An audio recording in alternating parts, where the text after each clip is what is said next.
to the show. Yeah. Hey now. Hey-oh.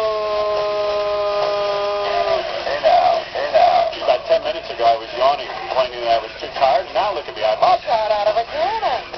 You're so funny with that health drink you make. What was that this morning? Oh, it's just some little powdered drink I stir up. I walked into the studio earlier, and Robin's behind her glass booth, really, focused on her drink that she makes, you know, that special berry drinks and stuff. So I start to look, because I know Robin will look up and see me, so I'm looking inside the cup to see what's going on, because she's stirring with a spoon and very focused on this cup. And I'm looking, and, you know, she doesn't see that I'm there, because there's glass separating her. She can't hear me. So I must have been there for 10 minutes, because I got in early, and I'm watching the process of preparing this health drink, and she has a plastic spoon, and she's picking out little, boogers out of the... Well, clumps. So little clumps. And she's mixing, and you can tell every sip of the drink is important to her, because she's starving herself. So Scott I'm not DePace... starving. So then a group of guys forms around the glass to see what I'm looking at. And Scott DePace goes, "Which is brew?" And then I go, "What?" And then we're looking. I said, "Look at the..." I said, "She doesn't want to...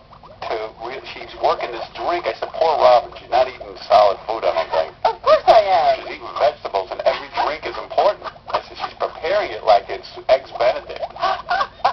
And stirring.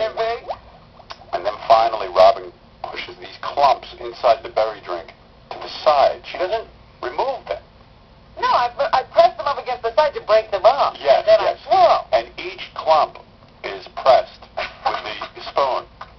You know what? Remember the other day he was upset that you guys were watching how many pieces of pizza he ate? You bastard. Well, this is different. It's you. It's not me. I can't believe I look up finally to take my drink and everybody's staring at me. I know, God forbid someone on the show watches what someone else is doing. Well, anyway. And then reports on it. I was waiting for you to look up. You never did look up, so that's when I said to you, "Robin, I was watching you all day." And really, the preparation on this drink is very, very intense. I mean, you should see what Robin has to go through for her I don't fitness, have to go through anything. for her regimen. God only knows when they prepare the coffee enemas over at Judith Reed.